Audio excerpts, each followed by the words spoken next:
Kalau orang menikah asal menikah saja, dia tidak jadikan itu sebagai perintah agama, maka kita akan temukan orang ini mungkin hanya karena teman-temannya yang suruh, mungkin karena orang tuanya, mungkin karena orang di sekitarnya semua sudah menikah.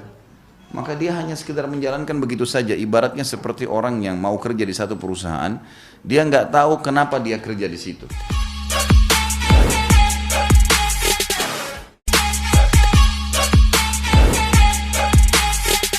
Jadi memang membahas masalah rumah tangga ini adalah satu hal yang sangat dipedulikan dalam Islam. Islam sangat peduli karena memang Allah Subhanahu wa taala sudah tahu masyarakat yang besar itu akan lahir dari komunitas rumah tangga yang ada sebagai sub-sub masyarakat itu, cabang-cabang masyarakat itu. Makanya dalam Islam kita tahu Islam sangat peduli dengan masalah bagaimana memilih pasangan, bagaimana kriterianya, gitu ya. Kemudian kita juga tahu dalam masalah rumah tangga ada hak dan kewajiban. Kemudian kita tahu juga nanti bagaimana cara mendidik anak, bagaimana perilaku orang tua terhadap anak, apa haknya anak-anak itu, dan haknya anak-anak terhadap orang tuanya. Kita tahu ada bakti dengan orang tua. Jadi ditata sedemikian rupa sebenarnya. Kalau seandainya setiap muslim menjalankan seperti apa yang telah diwahyukan, mereka akan tentram sebenarnya. Dan mereka akan mendapatkan apa yang dijanjikan oleh Allah, rumah tangga yang mawaddah, sakinah dan rahmah. Pasti penuh dengan tentram, ketenangan jiwa, bisa juga akan masuk ke masalah cinta, kasih sayang, itu akan ada. Karena dasarnya memang mereka menjadikan wahyu sebagai tolok ukurnya. Kalau orang menikah asal menikah saja, dia tidak jadikan itu sebagai perintah agama, maka kita akan temukan orang ini mungkin hanya karena teman-temannya yang suruh, mungkin karena orang tuanya, mungkin karena orang di sekitarnya semua sudah menikah. Maka dia hanya sekedar menjalankan begitu saja, ibaratnya seperti orang yang mau kerja di satu perusahaan, dia nggak tahu kenapa dia kerja di situ, apa jenis pekerjaannya, berapa gajinya, gitu kan? Dia tidak tahu semua, dia cuma terjun bebas. Maka kita akan temukan orang seperti ini akan terkagetkan nanti pada saat masuk ke perusahaan tadi. Oh ternyata dia bidangnya misalnya IT, kemudian dia masuk ternyata ini lain bidangnya. Mungkin dia masuk ke pertukangan, mungkin dia masuk kepada pekerjaan yang bukan bidangnya. Maka dia akan kaget, susah untuk adaptasi waktu, susah untuk mengatur dan menata pekerjaannya nanti. Dia harus adaptasi yang sangat besar dan juga ya mungkin hasil yang dia inginkan tidak akan seimbang, ya, karena memang bukan bidangnya dia. Maka akan terjadi hal-hal yang negatif. Orang yang seperti ini tidak akan kelihatan hidupnya stabil. Ya. Makanya penting sekali untuk membahas masalah rumah tangga ini. Dan saya bukan menggurui, tapi saya sedang membedah buku ini. Dan saya pun menjalankan sunnah Nabi SAW, ad-dinun nasihah. Agama ini adalah nasihat, memang harus saling menasihati, baik orang yang belum berumah tangga atau orang yang sudah berumah tangga. Nasab itu adalah jalur keturunan, akan terjaga dengan cara ini. Dan memakmurkan bumi. Dan akhirnya nanti lahir kader-kader manusia yang baik. Dan akhirnya memakmurkan bumi ini, menjalankan seperti apa yang Tuhan kita mau, yakni pernikahan. Inilah jalan yang disyariatkan Allah bagi para hambanya untuk menyalurkan naluri seksual dan memelihara keturunannya. Jadi dua kebutuhan dasar manusia, dia akan melampiaskan biologisnya karena secara alami laki-laki dan perempuan butuh untuk saling menatap, butuh untuk ngobrol, butuh untuk ciuman, butuh untuk sentuhan, butuh untuk meletakkan kemaluan di kemaluan. Itu fitrah. Dan Allah mengatakan dalam Al-Quran masalah itu. A'udzubillahi minasyaitonirrajim dalam surah An-Nisa. Zuina linnasi hubbus syahawati minan nisa. Telah dihiasi dalam diri manusia itu hubbus syahawat. Hub itu rasa suka, syahwat itu diikuti dengan hawa nafsu. Jadi memang kita butuh untuk interaksi dengan lawan jenis. Selama orang itu normal, maka akan butuh. Allah telah membebankan itu pada kita dan mengajarkan caranya. Mengajarkan caranya. Cara yang salah zina, cara yang benar menikah.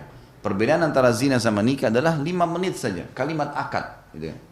Karena orang kalau zina, dia lampiaskan biologisnya. Tapi subhanallah, zina haram. Semua yang haram itu pasti akan dimulai dengan ketakutan, kekhawatiran, dan diakhiri dengan penyesalan. Semua begitu. Ketakutan, dia masuk ke hotel pun dia ketakutan nanti ketahuan orang. Dia kalau jalan ketakutan, tidak ada ketenangan. Secara medis pun, ini seksual yang tidak sehat. Gitu kan. Kalau dia menikah, kalau misalnya pasangannya hamil karena zina, maka dua-duanya akan malu, keluarganya malu, namanya rusak di masyarakat, orang tahu ini pezina. Dan ya Anak yang lahir nggak jelas statusnya, karena anak zina tidak boleh dinisbatkan kepada pemilik sperma. Nggak ada penisbatan nama, walaupun dia pemilik sperma. Jadi kalau misalnya ada seorang wanita hamil, dihamili oleh seorang laki-laki, lalu mereka menikah, tapi hamil di luar nikah, maka anak itu nggak boleh dinisbatkan kepada pemilik sperma. Itu hukum syar'i, semua mazhab sepakat masalah ini. Karena dari zina. Dan tidak ada hukum waris di antara mereka. Nggak ada hukum waris. Kalau dia anak perempuan nggak boleh jadi walinya kalau menikah. Hukum syar'i begitu. Kalau nikah, kalau dia nikah itu hanya kalimat akad ya. Wali perempuan datang, kemudian datang 2 saksi, gitu kan? Ada maharnya, 5 menit acara ini, subhanallah. Kita tidak bicara acara undang makannya orang-orang. Kita bicara masalah akad nikahnya. Pada saat si wali mengatakan saya nikahkan kamu sama anak saya si fulana binti fulana dengan mas kawin ini, laki-lakinya mengatakan saya terima nikahnya walaupun gugup sah. Gitu. Loh iya, karena di Indonesia kan orang gugup disuruh ulangi. Gitu. Cadel sedikit disuruh ulangi, bagaimana dia dipaksa? Nggak mungkin. Dan kalaupun dia mengatakan saya terima saja, sudah cukup. Kalau dia bilang, karena si ayah tadi perempuan sudah katakan saya nikahkan kamu sama anak saya si fulana binti fulana, kan sudah diulang-ulangin semua. Dengan mas kawin ini sudah selesai, dia tinggal mengatakan saya terima, sah. Kalau dia mengatakan saya terima nikahnya fulana binti fulana dengan mas kawin, itu pelengkap saja. Setelah itu, orang semua tahu akan terjadi hubungan biologis, gitu kan?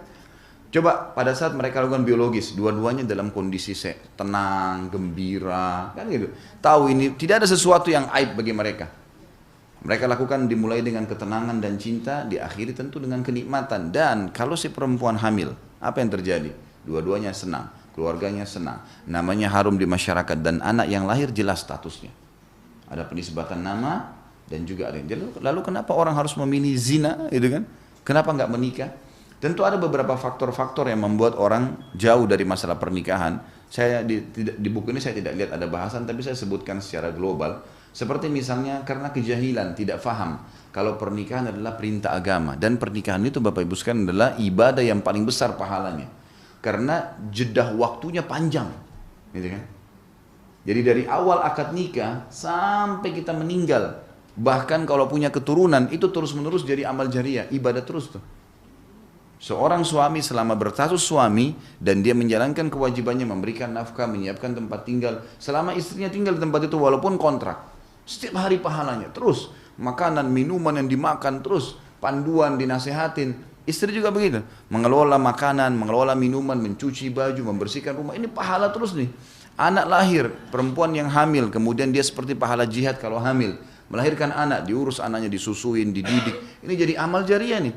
Akan ada hukum timbal balik karena dia melahirkan anak itu, maka ada bakti dari anak-anak itu kan. Terus berjalan nih. Jadi kata ulama rumah tangga memang itu luar biasa. Sumber pahala yang sangat besar. Banyaknya orang tidak segera menikah karena kejahilannya terhadap hal ini. Dia tidak tangkap ini adalah sebuah ibadah, gitu. Maka tidak tergesa-gesa untuk melakukannya. Padahal sebenarnya harusnya dia segera menikah. Yang kedua adalah faktor orang tidak mau menikah itu karena selain kejahilan tadi, karena kesibukan duniawi yang membuat dia lalai dari ibadah. Seperti misal, ada banyak mahasiswa yang mengeluh dengan saya, laki-laki tentunya, saya katakan mahasiswinya belum pernah ada yang sampaikan ke saya di SMS, tapi kalau mahasiswa itu sering bilang sama saya, Ustaz, saya tingkat 1 kuliah, saya terganggu, ya. Saya sudah mulai ikut pengajian sunnah, sudah mulai paham agama, tapi saya tingkat 1 kuliah, saya masih 3-4 tahun baru selesai. Saya ingin menikah, karena di dalam kampus ini saya terganggu sekali. Sana sini godaan banyak gitu. Teman-teman saya pada anggap zina itu biasa, mereka gonta-ganti pasangan, dan terbuka peluang. Saya tinggal ngomong sama siapa saja wanita saya bisa lakukan kok. Sekarang saya ingin menikah, saya sampaikan pada orang tua saya dengan sangat tegas melarang. Dan mengatakan kau tidak boleh nikah kecuali sudah sarjana. Ini orang tua yang egois nih, gitu kan? Bagaimana caranya? Dia sih ada pelampiasannya, ada pasangannya. Anaknya gimana? Nggak boleh, kan itu. Loh iya benar. Sebab ada anak-anak nanti, ada mungkin kalau teman-teman nanti kalau punya anak sudah mulai besar, Anda lihat rasa ada anak-anak yang bisa ngontrol syahwatnya, bisa sampai sarjana. Dia luar biasa sampai sarjana sampai kerja bisa ngontrol diri, itu lain, ada. Tapi nggak semua begitu. Umumnya manusia ada yang tidak bisa, bergejolak. Kalau ada anak yang sudah mulai membangkang, anak perempuan bangkang orang tuanya, lihat pasti di belakangnya ada laki-laki tuh. Kalau ada perempuan yang sudah bangkang itu adalah laki-laki. Kalau laki-laki sudah mulai kurang ajar sama orang itu ada perempuan di belakangnya. Subhanallah. Karena ini memang sudah begitu. Fitnah yang paling besar bagi laki-laki perempuan.